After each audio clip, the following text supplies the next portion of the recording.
Hello and welcome back to PlayIPredict.com. This week I'm very, very delighted to be joined by Caradh O'Donovan from Team Ireland, and we're going to hear a lot more about our story. And Caradh, I have to say, firstly, do my research about you. I knew you were involved in a lot of strings to your bow in terms of sport and all your other tangents, but even my research the last week or so, I've been even more fascinated by the so many angles that you're working on. It's a remarkable career, so hopefully we'll get to know a bit more about it in the next little while. But I wanted to wind it back. I know personally when my love of sport started with my mother dragging me out to the front garden as a kid playing football. Almost, she jokes about it now, against my will. I wasn't really into it that much, but she dragged me out, and then I become obsessed of really and thereon. So where did your love? You grew up in Sligo, so I assumed you tried a lot of different sports when you were as a kid.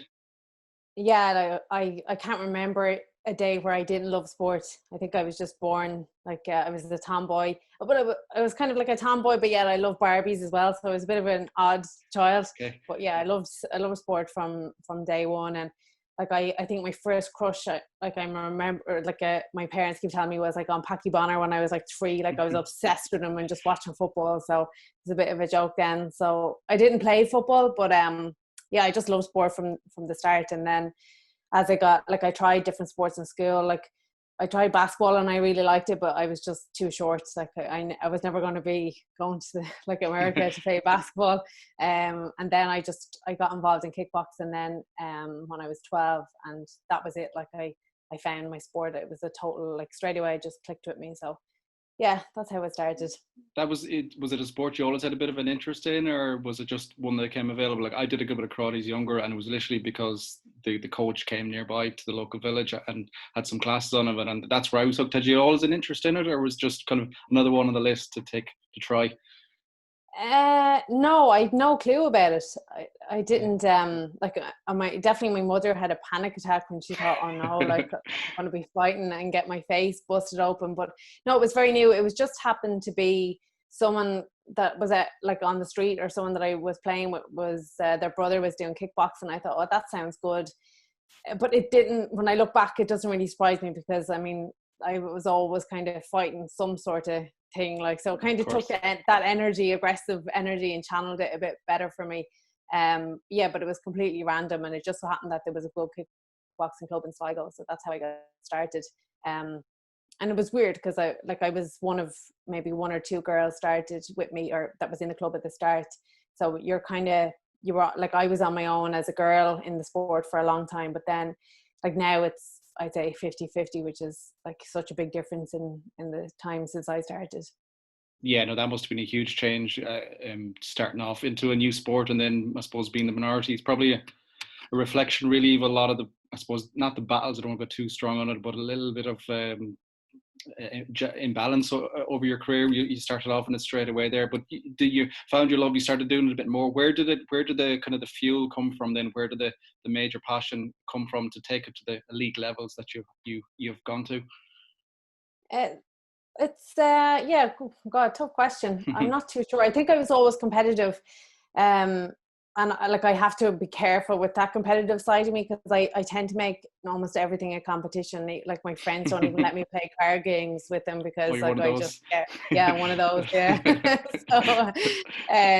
So yeah, I think the competitive side was always there. So once I got a taste of the first competition, I loved it. And then, as much as it was difficult being one of very few girls, it actually helped me with confidence-wise, because I was going to these competitions at local, regional level, and because the numbers were so small, I was brilliant. Like I was winning everything because I didn't have to beat very many people.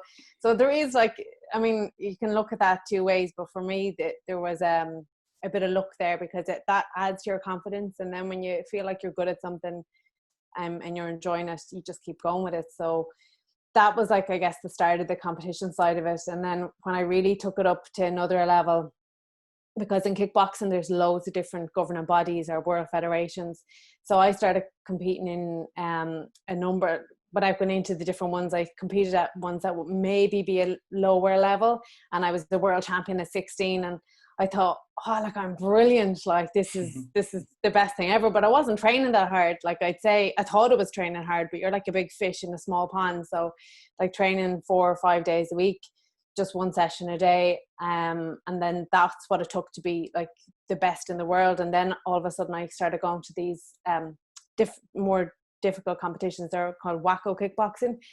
And my first kind of, I think, taste of that was just tough. Like I went straight in. I think I pulled the world champion in like quarterfinals, and I got the hiding of my life. Like, so I got such a beating. And then it was when I kind of came back from that, I realized, oh, this is what I want to do, and I'll take this training serious. And so then I just like doubled my training, and it became, everything revolved around it from that point. I was just about to say that, like, this is still your teens. It must have been, you're probably still in school as well at the time. It must have become, you must have been like almost a professional athlete in terms of your obsession and training almost. You mustn't have had a very, very little spare time. Yeah, I did. Like I put most of my time into sport. I don't really have too many regrets, but there's one thing I could look back over my late teens and 20s and would say I probably should have had a bit more fun or had a bit more of a balance. I definitely have that now. But yeah, I let it completely consume me. And as you know, initially it was very healthy, I think, because I was just enjoying it, and you know, I hadn't won anything yet, so it wasn't that like I hadn't got to that real point where I just had to keep winning more medals or, you know, get that mindset. And then later on it probably became a bit too imbalanced, I guess is a way of putting it. So yeah, like I'd say if I was to go back and do it again, I probably wouldn't have commit 100% of my time towards it. But sure, look, you live and learn. That's the competitive nature shining out, or the evidence of it. But Yeah. yeah, no, that must have been like like, because you in your kickboxing career, like you obviously started it so young, and then you just seem to, from looking at your list of awards, and going wow, wow, wow, you've literally pretty much won everything that there is to win. It must have been the buzz that you must have got from that, from winning one, as you said, working your way up and continue. That must have been, given that you had the competitive attitude as well, it must have been like, wow, you must have been in a real in the red zone throughout that period. Yeah, it's funny because like I'm more proud of what I've won now than I would have been 5 or 10 years ago.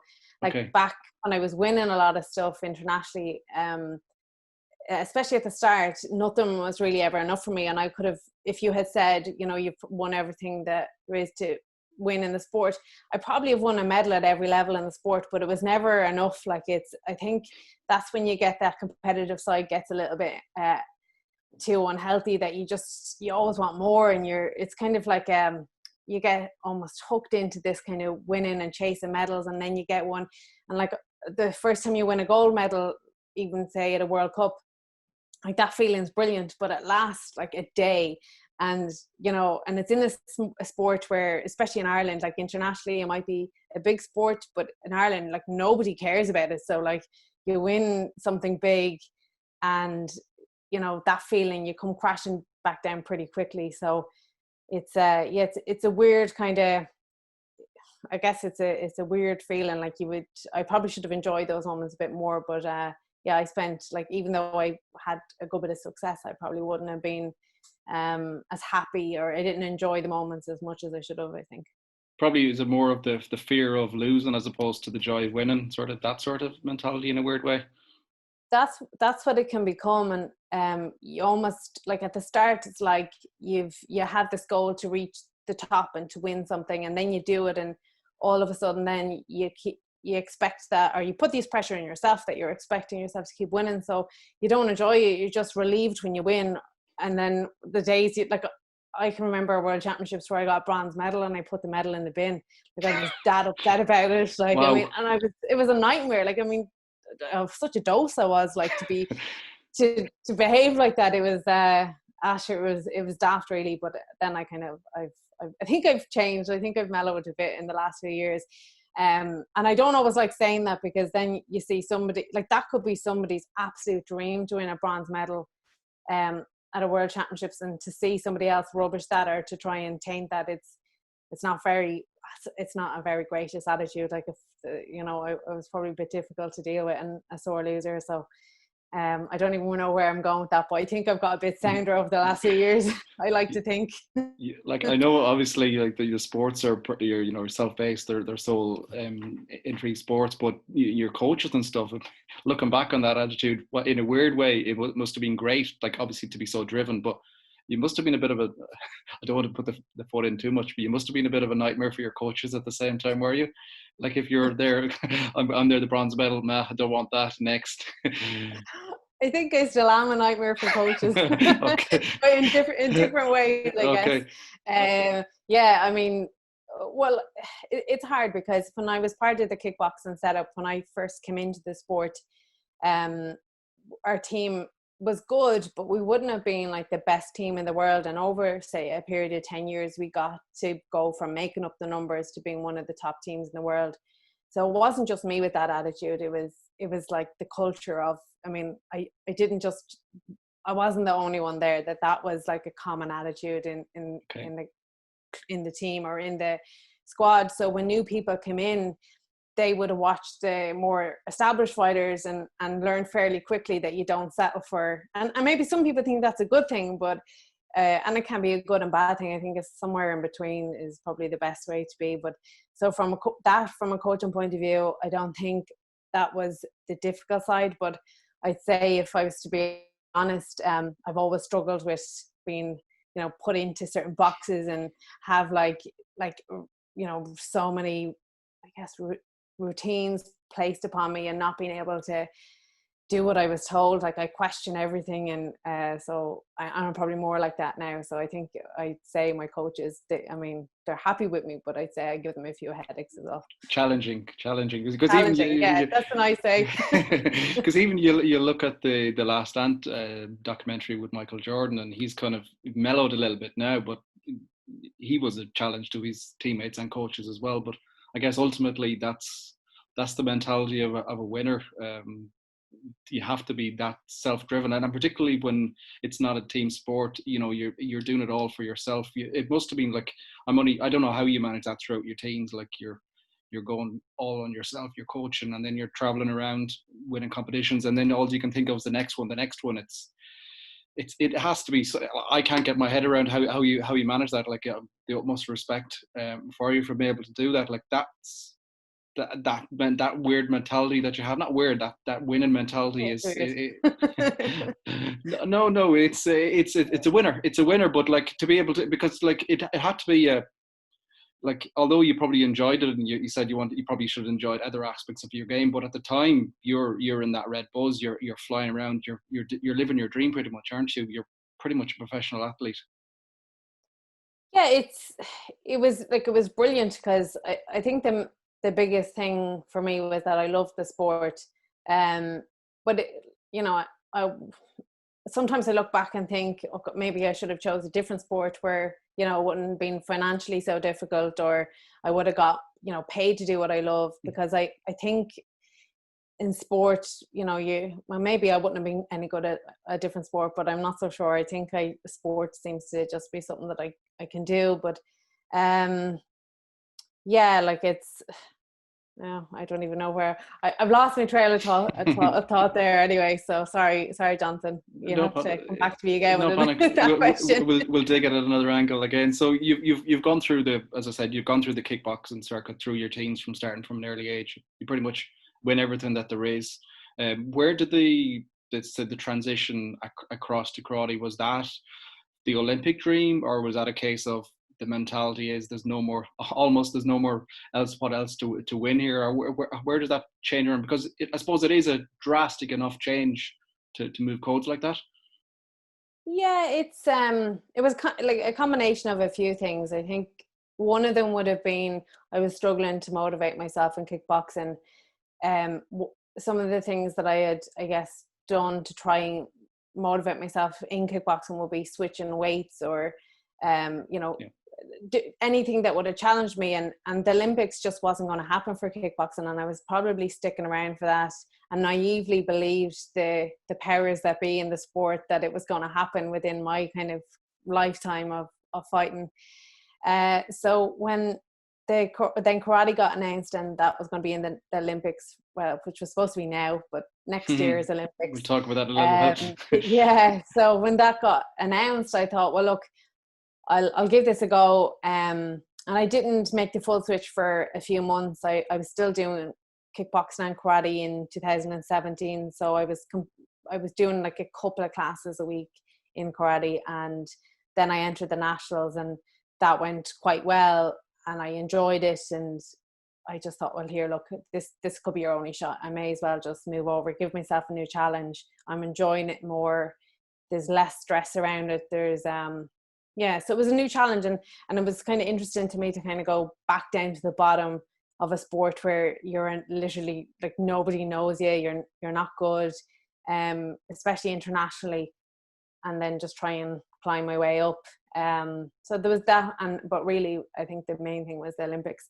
And I think a couple of years ago I knew less about the Olympics then than I do now. So it was like that Olympic dream, I'm going for this, so this is great. Yeah.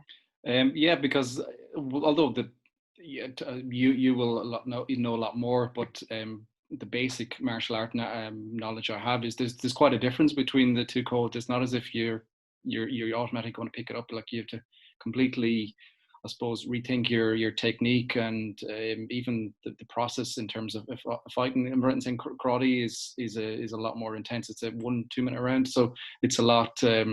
You don't have the ability to read an opponent straight away. You kind of have to think more on your feet straight off. So that must have been a big transition as well. I know you're so motivated and all that, and you'll keep on learning and you'll keep on evolving your technique. But that had to be still, even for someone as talented as you, that had to be a challenge. It was, yeah. It was a bigger challenge than initially I thought it was going to be. Really? Yeah, because one of the first things that I would still do this, but before I kind of, I guess, decided completely I was going to switch over, I started watching some of the best fighters in the women's weight categories, and I thought, well, a lot of it is similar. The tactics are similar. The tatami, like the fighting area, is quite similar. The basic kicking and punching, there's slight differences. So I thought this is going to be relatively easy. But it was a big struggle. I think one of my strengths, I think, in kickboxing is that I'm really strong. So like I'm usually short for my weight category, but I can hurt people. Not that that's ever the tactic, but people are less reluctant to attack you when they know that there's a potential that they run into a foot or a kick or something.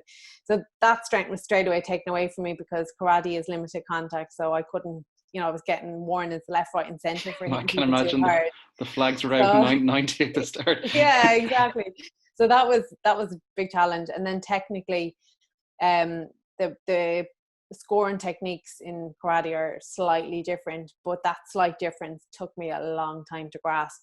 I'd be like punching in kickboxing, so you just have to land a punch and you get a point for it, which makes it much faster. But in karate, you have to finish and execute the technique properly with like a certain amount of control, and you have to finalize the technique. So it kind of slows it down a bit, but that's I don't even know if I'm explaining that right, because I'm still not even 100% certain myself. So that's taken me the longest time to pick up the techniques.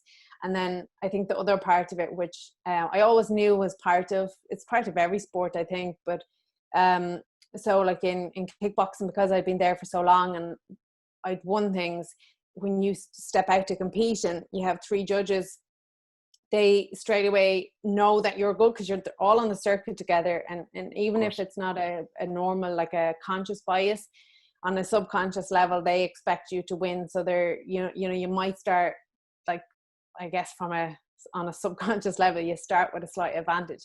And then with karate, Ireland wouldn't have been one of the strongest nations. So when I step out with an Irish flag, straight away people assume you're going to be rubbish and you're maybe not going to be as good. And they've got better for sure over the last few years, but you're up against that. Like, whereas when I competed in kickboxing, Ireland was top 3 in the world. So all you had to do was put an Irish flag on your top and people assumed you were going to be good. And it was the complete opposite in karate. So that was a hard thing to get used to. And like 50-50 clashes, I would have always come out on the right side of them, and then when I went into the new sport, I was losing those points, and ultimately that's the difference between winning and losing a fight. So yeah, so those things were tough, but like, I mean, you can complain about them. You just have to deal with it and find a way to get on with it, really. Or you can switch on your winner's mentality here again. You know, the ultimate tossed in the deep end approach really there in terms of technique, and you're fighting against. I suppose did you have to like your transition then in terms of your grading and your standing? How did that work when you transitioned across? Did you have to pretty much start from scratch in karate, or how did that work? No, they let me fight basically. So some of my grading stuff in kickboxing would have come from, I mean, kickboxing ultimately comes from karate. So the grading side of kickboxing essentially is karate. So when I did my black belt and that, it would have been very different to the kickboxing that you do in competition. It's all very traditional. So from that point of view, like the basics, that kind of basic techniques, I kind of had the fundamental parts of it. It was just slightly adjusting it for the competition side. And they've been very good to me, that they allow me to just come in and do the kumite or the sparring part, because I've no interest in the traditional side of it, and I get a lot of grief from that as well. But even if I was kickboxing, it doesn't interest me. The sport side of it, the competition side of it, that's the bit I like. And I do have an appreciation for your basic techniques. I think it's important, and some people love the grading system and the belts and that, but it's never been something that I particularly enjoyed. It was something that I just had to do, and I got through it. And once I did my black belt, I thought I never want to see a grading again. Like, just let me get my gloves on. Absolutely, just let me kick someone or hit someone. No. So how did you find it? Like your little bit, like did in terms of your coaches and stuff like that, was there any reluctance from anybody kind of, I suppose, in around your close coaching circle, kind of warning you or trying to put you off, or were they just going, oh no, Cara's coming here, we just have to let her do what she wants almost? No, I wasn't that well received at the start. No. So like my coaches are brilliant. So I train with the two national coaches, Paul and Eamon, and they're brilliant. And I don't like they just humor me, I guess, but they were brilliant at the start. Like I came in and I didn't really make much of a secret about why I was there. So that definitely rubbed up other people the wrong way. So some of the girls in the sport were just hoping that I'd fail and just leave, and definitely ruffled a few feathers amongst people that would have been doing karate for 50 years, 60 years, 40 years, for someone to come in and think that in 2 or 3 years that they could win a major medal in something that they couldn't do in 60 years. People don't always take that very well. And I just, like, I can understand it in a way, but then part of me is like, that's nothing to do with me. I've got a goal. And it's not that I'm rude, like, well, maybe people call it rude, but like, when you say winner's mentality, it's just that I guess I'm driven, and that I believe I can do something. I don't ever intentionally, like, I've watched a bit of the Michael Jordan documentary, and I never intentionally try to, like, sabotage people or hurt people, like, and I don't think I am that kind of person, but at the same time, I don't feel that I should give up completely on what my dream is or what I want to achieve, so that you can feel better about yourself. Like, some people would rather you let them beat you so that you can be, and then they'll let you into their little clique. And I've never operated that way, and I just don't see it that way. So it's a kind of a balance of just following what you feel is the right thing to do. And if you're determined and you believe that you want to win something, obviously there's a line you have to go where you're not going to cross. But I think if you do everything within your power to win it, or to do that, that's fine. But some people won't like you for it. So it's kind of a balance. Like, I don't know if that's making sense. No, I totally get you. Don't be a complete moron and, like, offend everyone and step on everyone's toes. Like, that's never been my attitude. And it's more just that, like, you can be driven and you can be confident in yourself, and you shouldn't have to apologize for that. But at the same time, you don't go overboard and deliberately try and, hurt people or that sort of stuff. So I hope I'm making sense. No, perfect. Yeah, it's a balancing act. There's a line in the sand there, and so like, so the Olympics was your dream. Obviously the world has changed a lot. I have to say as well, just before we get into Tokyo and what's the games we've moved, I would consider myself pretty much a sports nerd. I would like to, find myself very knowledgeable in sport, but the whole process around the grouping and the qualification and for the Olympics confuses the hell out of me. I don't. There seems to be so many different bodies. There seems to be so much politics involved.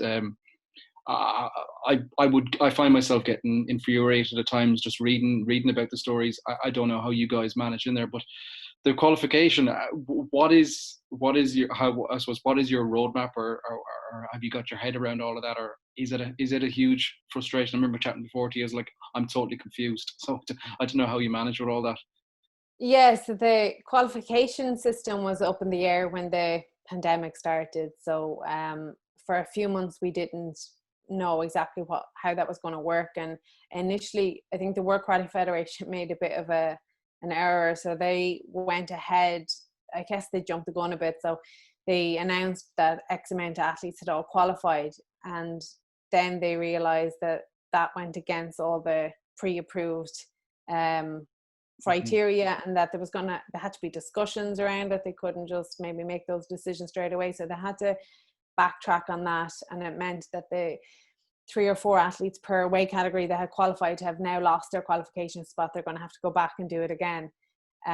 So thankfully that was never going to affect me. I'm really surprised that no athletes has kicked up a fuss. I can tell you, if it was me, I'd kick up a fuss. Really? Yeah. If somebody says I qualified and then decide, especially when Thomas Bach has come out to say that everybody who's already been awarded a place in the games is not going to lose that place, and then my federation have gone against that. But I guess they get away with it when nobody kicks up, much of a I would be steaming like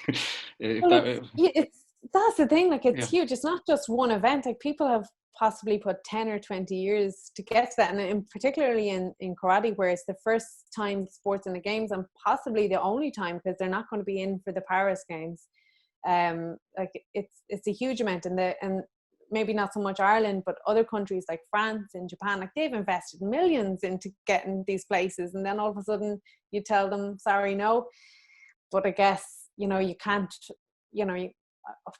there's not really a lot. You can't fight everyone's battles for them. If they're happy enough to take that decision, then I guess that's Are you trying to suggest that you wouldn't be as pleasing to the decision? Not even suggesting it. I definitely wouldn't be.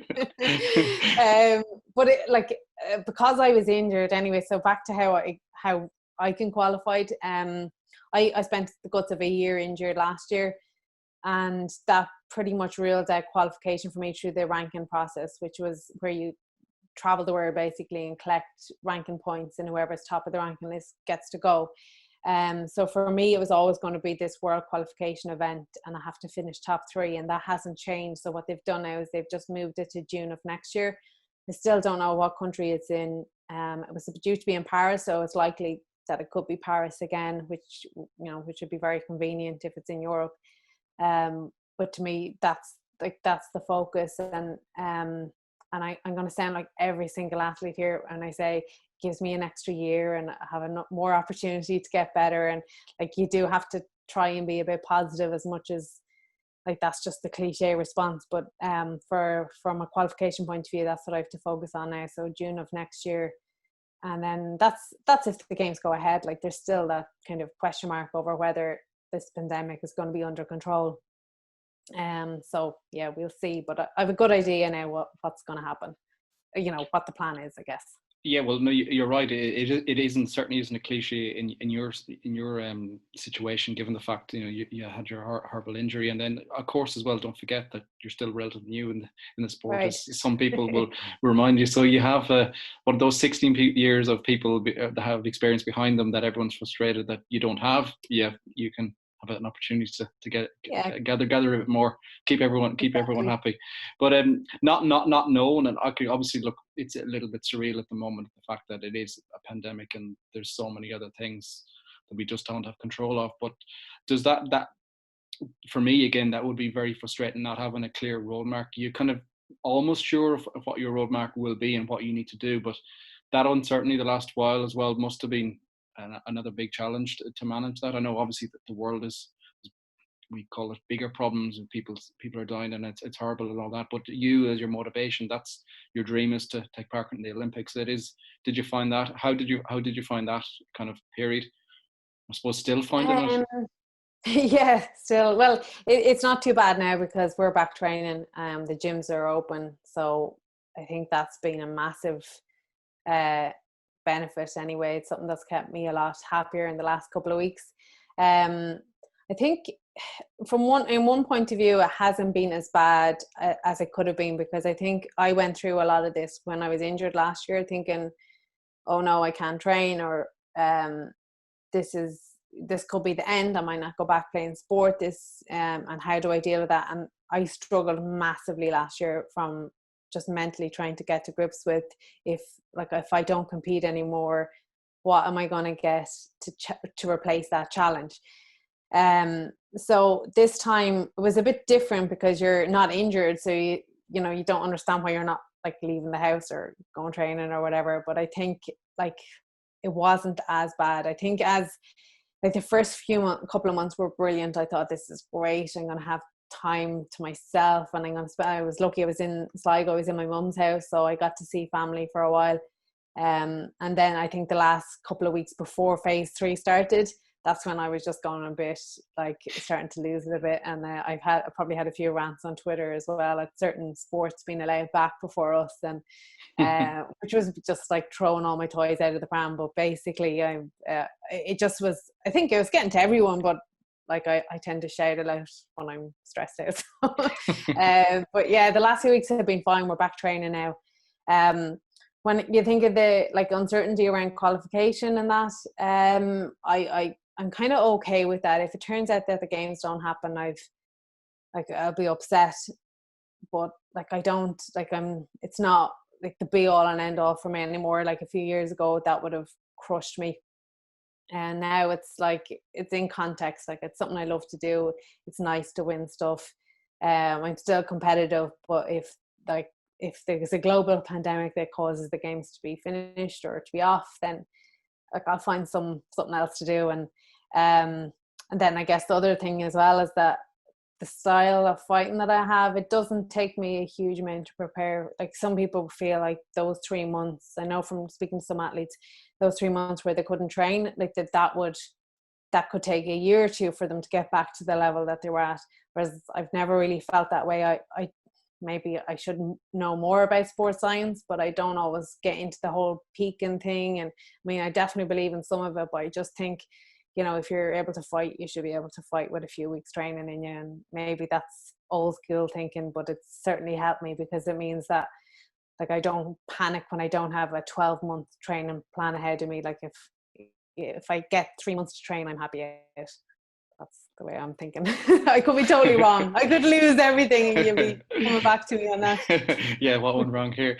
What would, I suppose it's the cliche question for a lot of athletes, but what would taking part in and winning, hopefully winning a medal in the Olympics, what would that mean to you? I think at this stage now it would just be like the icing on the cake. It used to be that I had to win it and that I wanted this so badly, and I was fooled into thinking that my sport was going to be part of that. Whereas now I think it's more just like it would be nice.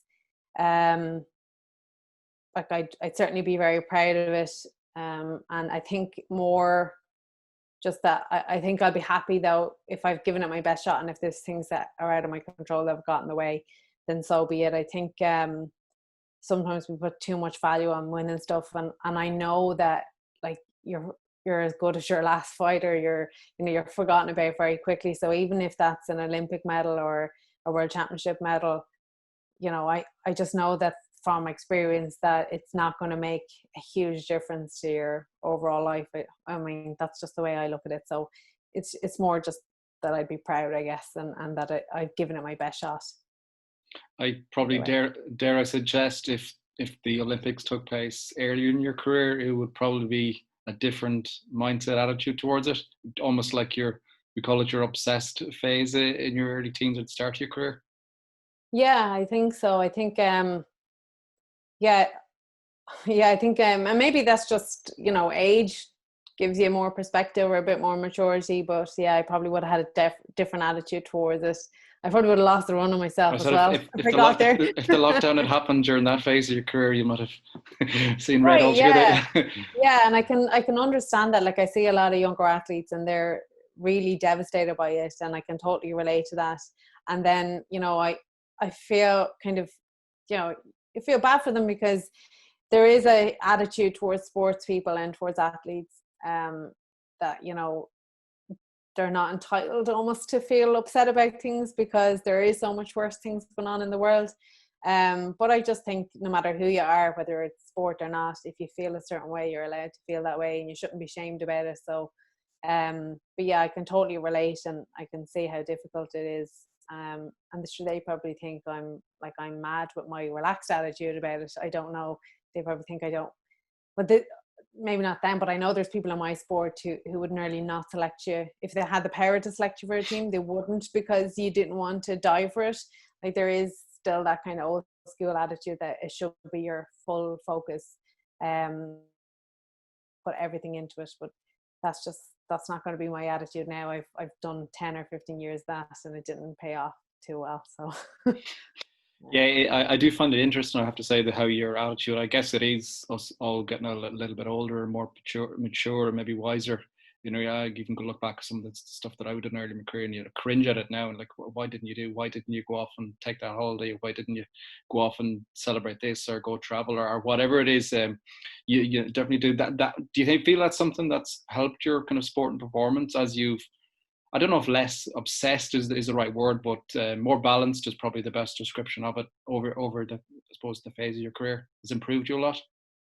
it's definitely improved my personal life and my overall health. I spent, like, so from that point of view, it's whether it improved my performance or not. It's still been a big win for me. I just think it's better. I'm still trying to figure out. I mean, I think if I look back my last year of kickboxing, which would have been 2017, that was one of my most successful years, and I was definitely a lot more balanced. But it's been like, it's not that I just decided that year, oh, I'm going to be a balanced person now. It's kind of Okay. like being an everyday challenge or every week trying to calm down. And like, sometimes you forget and you get really, like, you go back to the old you and start thinking, oh, I'm going to do this and this and this and I'm going to win. Especially when people say to me, like, you're rubbish or you can't do this, I get really wound up, and then I think I'm going to show them, and then I have to calm down and say, like, I don't care really what somebody in Sport Ireland says about you or whoever says. So it's like an ongoing thing, but I'm still not sure whether it's helped my performance or not. I'm definitely happier and I'm enjoying it, and it's hard to measure because it's a new sport and I've been injured.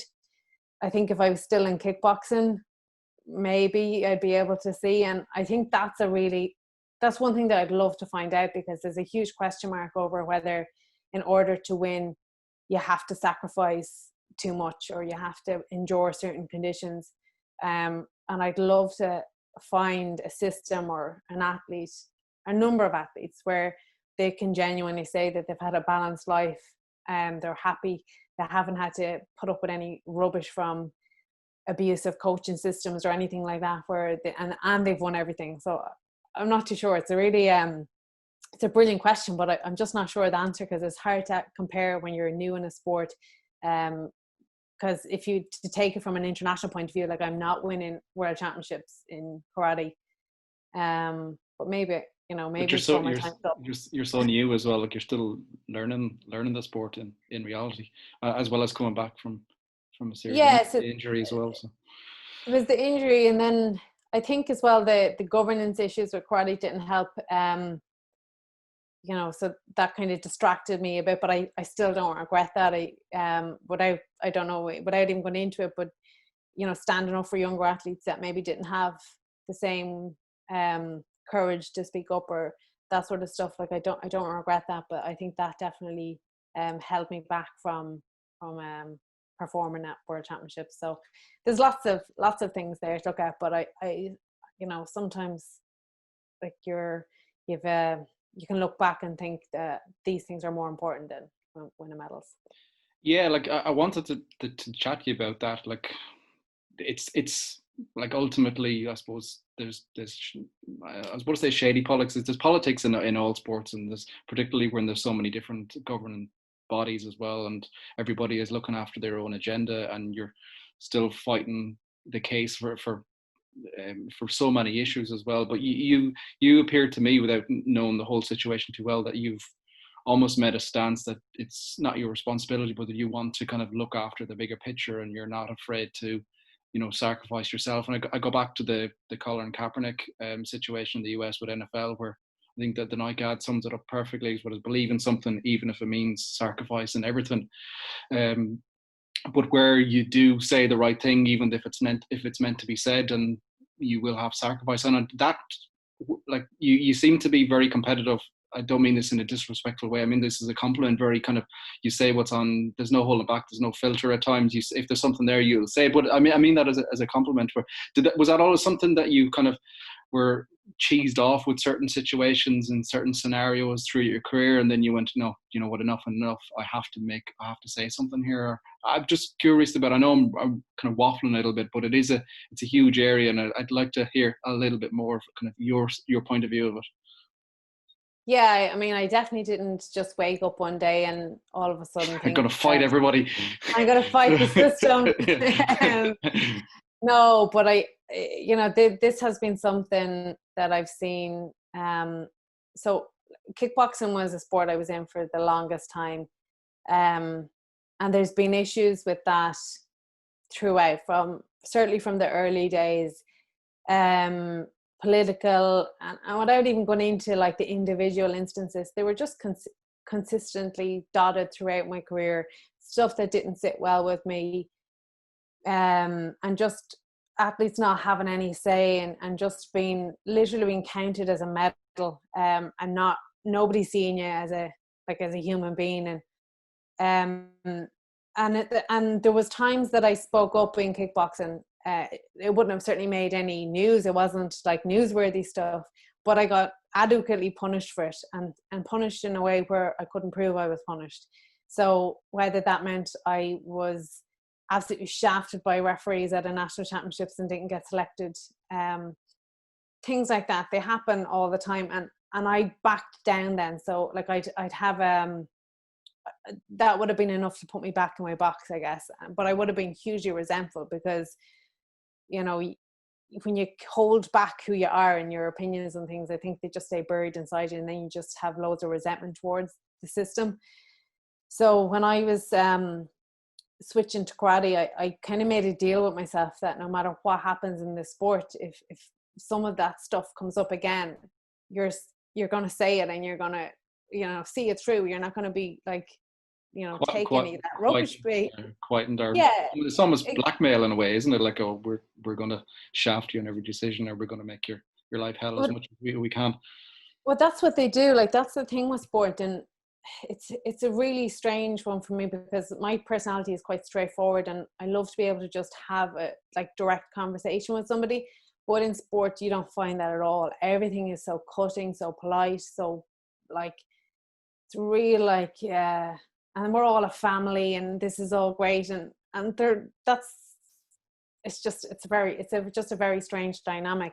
So they know how to make you afraid without ever saying a word. They know how to make you quiet, and there's a lot more athletes that aren't naturally as outspoken as me, so, or even as confident, or whatever way you'd want to describe it. So they're certainly going to keep quiet if they were able to make, I guess, the most outspoken one quiet. So yeah, so that was part of the thing when I switched over, and literally within 6 months it all kicked off. So I thought, well, now here I am. So be careful what you wish for. So now I have to do something. Yeah. And so that's what I did, and I just didn't back down. And I think that was the difference, and that's probably why it made like a difference. And I made I got a lot of enemies from it. I mean, there's half of Irish karate that still blame me for all of things going wrong, and there's a lot of people that I'm still called, oh, that kickboxer come in here and cause loads of trouble, and who does she think she is, etc., etc. Yeah, there's all that, but I don't regret it, because I'm sick to my teeth of corrupt practices and just unethical stuff. Like, it's everywhere. And I just think if everyone just did one or two things, and I'm not saying everyone has to do things the way I do them. I mean, I've my own kind of way of being. But I think that's how you get really corrupt systems, is that people, and good people, they just turn a blind eye to small stuff, and then it just grows and grows and grows, and then it just blows up, and everyone's pointing the finger saying, well, I'd never, if I was in that sport, like if you take the FAI, for example, how did it get so bad? It got bad because loads of good people, when they were met with small instances of something that just didn't feel right, they didn't say anything, they didn't feel it was their place, or they felt it was only a small thing, and then that's how it gets big. That's my opinion of it. So I just want to make sure that I do my bit, and I'm not convinced that's going to make any significant difference, but I still think, even if it does make a difference, but if it doesn't, I think people should know what they're getting themselves into as well. I mean, I think a lot of younger athletes are very naive going into sport. So yeah. That kind of thing is important to me. But I don't know how much of it I could do for long term. It's not something you do. I mean, some people campaign and are activists for decades, and I just have such respect for them, because it burns you out. Like, I'm thinking I've got about 5 years in me, and then see you later. I'll hand it over to somebody younger. Some more angry with a lot more fires to put out. But like, you like, that's all happening. You're trying to condition yourself. You train yourself, be focused on your own career then as well. So you have so much effort to put into that. Then you have this kind of little side kind of dynamic war, whatever you want to call it. And then what really, really kind of, I can't get my head around it all, is the levels of abuse that you're getting in from people left, right, and center. Like, how do you like, you kind of said in a way it kind of stopped you, or you were kind of, I suppose, snap back a little bit with some of the, say, decisions and stuff in your kickboxing, but you've kind of made a conscious effort now to keep on going. How do you put up with that abuse? And because I've seen some of the stuff, it's just, I'm not sure I'd be able to do it. I won't lie. That has to be difficult. It is. It is, in a way. Like, I think it was. There's a couple of ways now that I think has made it easier. I think the first thing and the most important thing that has been kind of finding athletes that are of the same, I guess, mentality or like-minded. Beliefs, and when I joined up with Global Athlete, it was the first time I got any sense of solidarity or support from, like, athletes, a group of athletes, and I would have had a lot of support over the years, but never to the extent that I had with this particular group. And so there's more and more athletes now starting to speak up, and that gives you a little bit more confidence when you get a bit of backing, and you're not completely on your own. Because I think when you feel you're on your own and you're making no difference, it can be a really tough thing to deal with. Whereas now I may be making no difference, but at least I'm not on my own, So that's kind of a good thing. But I think there is a culture shift starting to happen, or I hope there is. And then I guess the other way, you just have to, you kind of have to have a sense of humor about it. Because if you take it, and like, I do take things quite seriously sometimes, but if you're constantly take it seriously, it really gets you down.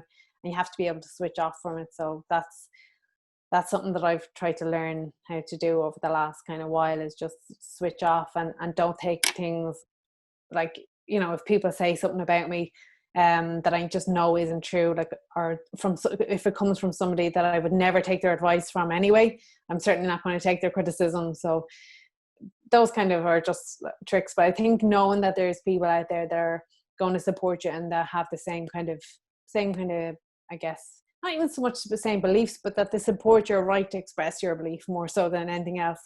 And I think that's what's happening now. Athletes are just saying they've had enough, and they're starting to come together and just speak up for different things that are important to them. So hopefully there's more of that. Yeah, absolutely. Fingers crossed, because we've spoken before as well. I think that don't want to get too deep into it, because we could chat for hours on it, but the world is politically highly, even we think 2020, you think everything should be kind of going towards a level playing field, but you look all around the world and politically it's just a mess, and dark age ideas and philosophies and whatever else are still still there, and scarily they're starting to rise again in with certain aspects. But that fight, it is something very important, and even it's reflected on sport as well, particularly like your role at the moment for equality sport. I believe you're an I can get the words out. Ambassador at the moment. There we go. Got really getting tongue tied here. At the moment for them, like that's given you, I suppose, you've talked about it, giving you kind of a platform in your way to express it. I've seen all the stuff that you've been sharing on social media even recently, and it's just, the mind boggles at it really. It's I suppose the best summary you can say is it's scary in 2020 that we still have these beliefs and these conditions. Yeah, I think so. Yeah, it's like reading a lot of the stuff. I mean, it can get you down. Sometimes you just have to switch off from it and kind of recharge the batteries a bit. But some of the stuff that I think, there's no way I could say that things haven't got better over, like, as a general outlook on society. It's probably in a better place now than it was 100 years ago for women's rights. But I think there's still a lot of oppression and a lot of abuse of power, and it's just slightly more covert than overt, I guess. So stuff that they would have got away with 30 years ago, physical violence, and there is still some of that. I mean, we've seen Japan in the recent days, and China and that sort of stuff. But now they've just, the same kind of stuff happens, but it's just, they've got clever about it, so that it's nearly harder to prove now, because a lot of the stuff now that's happening in sport is done so subtly and manipulatively and quietly that you're almost made feel, or athletes feel, that they're imagining things, or that it's not as bad as they think. And so I think that's a newer problem. But yeah, there still is, there's so much stuff, in particularly some of the development countries, that you just take for granted here. And it is quite shocking. And then, like, if I take, say, my own experience in kickboxing and I relate that to Ireland here, that's one of the things, and I think that's one of the reasons that I've decided I have to say something, or I have to do something, is that it's 24 years ago since I stepped into kickboxing gym, and over that time nothing has got better in Irish kickboxing. Nothing. Wow. So, like, that's scary. But that's the thing. You would think there's we've got better, like, as a team, performance wise, on the world stage. That's been good. The Irish president is now the president of the World Federation, so there's, he's done very well. He's got, has moved on, but the actual fundamental structures of the sport and how athletes are treated, and even just the funding systems, they're non-existent. There's no anti-doping, none in Irish martial arts. You have to be winning medals at international level before you even come up against anti-doping, which isn't really fair. I mean, there's just loads of things that, like, and you try and do your bit. You're not going to fix it all, but there's just so many issues that are important to me, I think, and that's why I say the things I do, not to deliberately offend people, although people will take it that way. Oh no, your sole aim is just to piss people off, isn't that it? That's the only thing you wake out of bed in the morning to do. But but joking aside, like, you've touched on it there, and it's one I see some of the stuff you share and read other pieces, and particularly about the anti-doping, and I cannot get my head around that. I really cannot. Like, we're at an age now where it's so high profile, it's highly exposed across a number of different sports, but there doesn't appear to be a standard testing system in place. Like, how I know you're not the right person to ask, but, like, again, I seem to say this a lot, the mind boggles with it. I just cannot understand that, how there's no, like, that, as an athlete, that must really, really annoy you. It's infuriating. There's no other word for it. And you could argue there's no anti-doping in the world, full stop, because even World Anti-Doping Agency is under, there's so many issues there. But if even to look at Irish sport and the different ways certain sports are approached from an anti-doping perspective, like, there's 60 plus governing bodies of sport, and probably 15 of them are subject to regular anti-doping education, testing, intelligence, all of that sort of stuff. So it just bothers me that, like, so if I have to go back 20 years ago, my sport, kickboxing at the time, was part of the anti-doping system. There was out of competition testing, there was in competition testing, there was maybe not so good on the education side, but there was some sort of deterrence there, even though the testing is, only a small fraction of anti-doping. And then we had a positive test. We had not a positive test, we had an anti-doping rule violation. One of our athletes refused to take a test. And there was an issue there. WADA appealed Sport Ireland's leniency on the ban, and I think she ultimately got a 2-year ban. And that was the end of our anti-doping. Our sport then was taken off the anti-doping system. Jeez. Is it coincidental? I don't know. Now, the cynic in me is jumping up and down here, isn't it? Yeah. Now it's easy to kind of put those things together and say, but I think some of it then. And Sport Ireland will say it's an intelligence-based system, that if they feel that a sport is at risk, they'll prioritise that sport. And that may be the case, but like MMA, if you look at the UFC testing program through USADA, they're probably at the top of their anti-doping rule violations. I think they're even worse than weightlifting, and weightlifting has had a really bad name. So for MMA then in Ireland to not even be recognised as a sport, or to have absolutely no safety or anti-doping measures, is just baffling to me. And for them to say that it's because they're not a high-risk sport, I'm just not buying it at all. Like, that's just one example. And then I've seen things in my own sport that I just think there's no deterrence there. I mean, I think there should be some testing. And it's not to try and tarnish or taint any athlete's achievements or anything like that. I mean, the fact that I'm saying this, probably you could say it taints my own achievements if I'm saying I came through a sport, but it's internationally, and I guess I should point out, internationally, both kickboxing and karate do have like anti-doping. So when I'd go away to European championships, they will test the medalists. I guess it's not so much, maybe it's random, but it's still very small. But in Irish sport, where they try to give off this perception that it's purity, purity, and one of the most robust anti-doping systems in the world, that to me is a load of rubbish. It's only good for certain sports, and the funding that athletes received is tied to anti-doping. Like, we don't have an independent anti-doping agency, which is against the best practice of the World Anti-Doping Agency. And even the fact that taking advice from them is a whole other thing. But we should have an independent anti-doping agency. It shouldn't be part of Sport Ireland, because it means that if your funding is linked through Sport Ireland and your anti-doping, you're never going to criticise the hand that feeds you. So athletes know that their funding is related to what they say indirectly. It's not probably explicitly put in their contracts, but there's lots of issues. And then you have a lot of athletes that won't say anything because they don't want to rock the boat. And then there's athletes that are happy out. It's a great sport. We can cheat till the sun come down. Nobody's going to catch us. It's a great sport to be in. So there's all of those issues.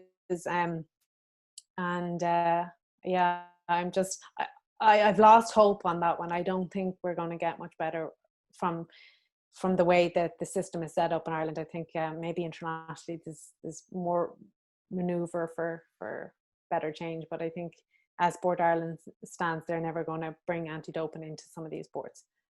That's just, I seem to say it's a lot, but it's staggering, because look, I obviously don't want to tar people with the same brush, but it's been proved in other sports that the level of doping and the levels that they go to avoid even the testing in place is new levels. So that if you're just going to say, no, we're going to turn a completely blind eye to it, it's just beyond. Because even what forever about maybe trying to turn a blind eye to say improvements in your sport and performance, but it's the opposite side of it. It's the safety effects. It's because I'm sure there's people potentially taking stuff that they don't know is bad for them or could have other health issues, and to completely turn a blind eye to it is just, in this day and age, I really can't understand myself how that's allowed to happen.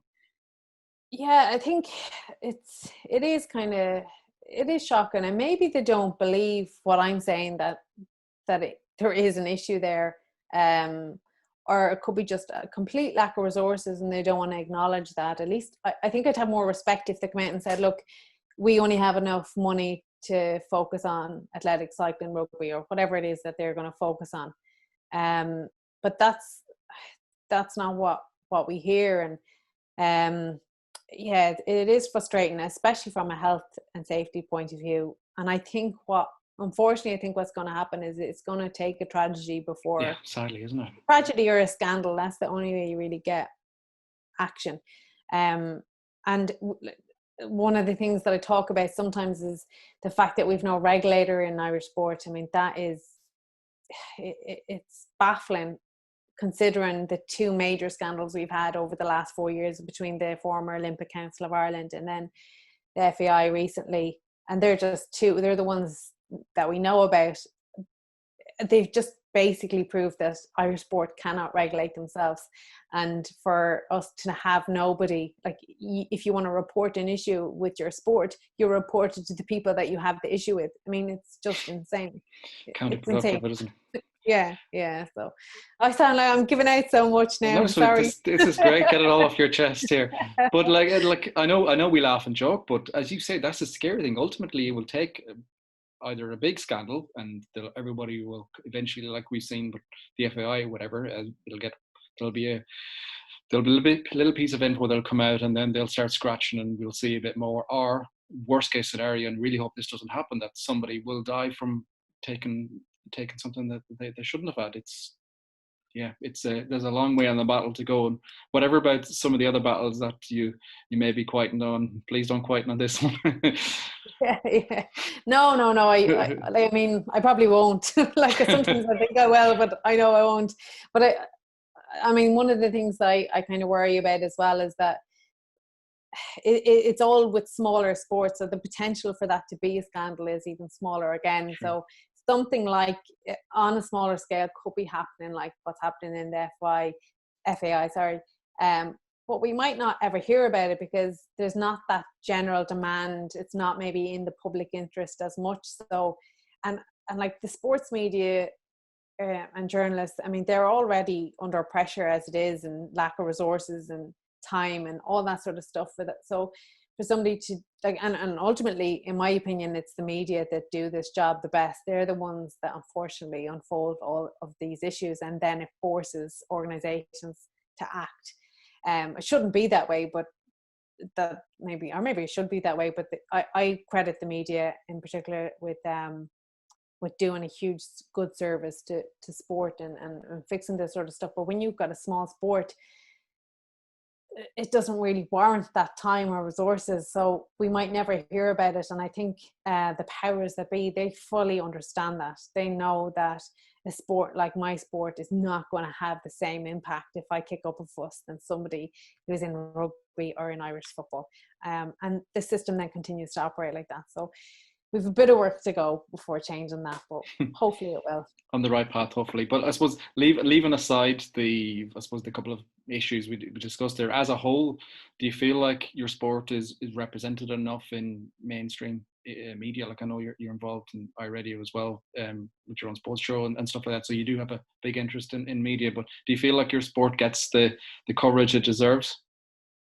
Yeah, I mean, it's never been. I know some people in minority sports have an issue with that, but I mean, I feel like I've got plenty. I mean, it's not something that ever. I don't know. It's not something that bothers me too much, or that I would say that I'd want more or less. Or some people might just have a different opinion on it. And I do know that the more visibility a sport has, that has an impact on participation numbers and investment and sponsorship. I do understand all of that. But I do think I think there's too much, I guess, blame put on the media. I think sports need to take accountability for their own. I mean, there's just so many platforms out there. You don't need to rely on everybody to promote your sport. And I think you need to be proactive about it. And I think that's what we're missing in some of the volunteer-based sports, is that they don't understand that, you know, they need to go knocking on the door to see and showcase their sport, rather than waiting and sitting back and waiting for, you know, the national broadcasters to bang their door down, because that's just not going to happen. So I think I'm certainly happy enough. I've no complaints from that point of view. But I think if just from hearing some athletes that I've kind of come through my sports with and in other minority sports, I think they just wait around and they expect things to happen, and then they just spend a lot of time complaining, but they don't actually follow through and do anything about it. So I might get a bit of grief for that, but that's just my take on it. I think you have to be a bit more proactive. You have the right attitude then.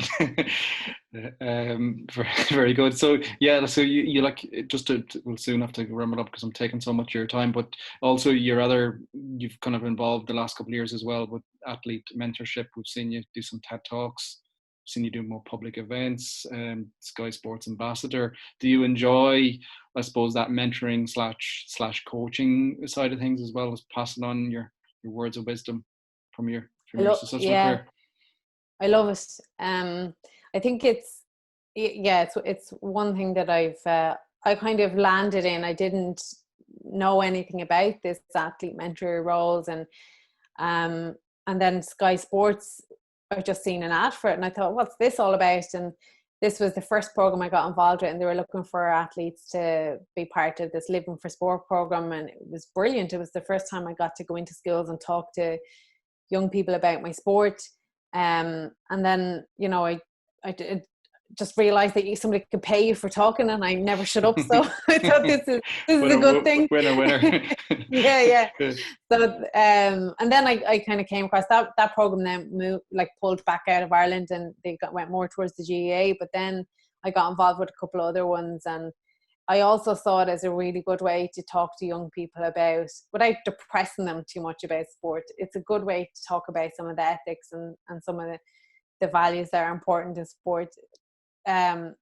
Even though, like, when I go into school, they just were like, show me the trophy. Like, that's all they want to do. And we try and use like storytelling to get across some points, without, you know, I wouldn't obviously talk some of the serious stuff that I'd be talking about now. But yeah, so I love that. I love getting to talk about my sport, and I think that I have a duty, though, because I'm doing that stuff, and then I know that there's all these issues with my sport and sport in general. I think I would be very hypocritical to go into a school and say, this is awesome and there's everything's going to be brilliant. And I think, you know, without being too negative, you do need to be a bit realistic, and then I still feel like I have to do my bit to try and create an awareness that it's just not all about the roses, that especially if you choose a minority sport, you're going to be like broke doing it. You're not going to make money out of it. It's actually going to cost you. You're going to work in order to pay to represent your country. And if it hasn't changed in the last 24 years, the chances of it changing drastically in the next maybe 5 years is you know, it's not that likely. So I think it's important that people know what they're getting themselves into. Well, very good. You certainly have enough experiences and stories over your course of your career in various sports. Look, we'll wrap it up there. Thank you so much, Caradh. I've thoroughly enjoyed it that time there. We're actually over an hour, and it's flown by. Right. We feel I could chat to you for so much more, but fascinating career, both on and off the fighting circuit. But we wish you the very best. Really mean best of luck in your qualification. Hopefully it comes good, and we'll see you, and hopefully the Olympics will take place and the pandemic will ease down. We'll get a vaccine, and we can get back to where, I daren't call it normal lives, but back where sport and society can go back to the levels that we used to know of what it was. Very best of luck. I'm sure we'll be talking again soon, and keep an eye out in your career, everybody. Thank you so much. Cheers, Jonathan. Thanks a mil.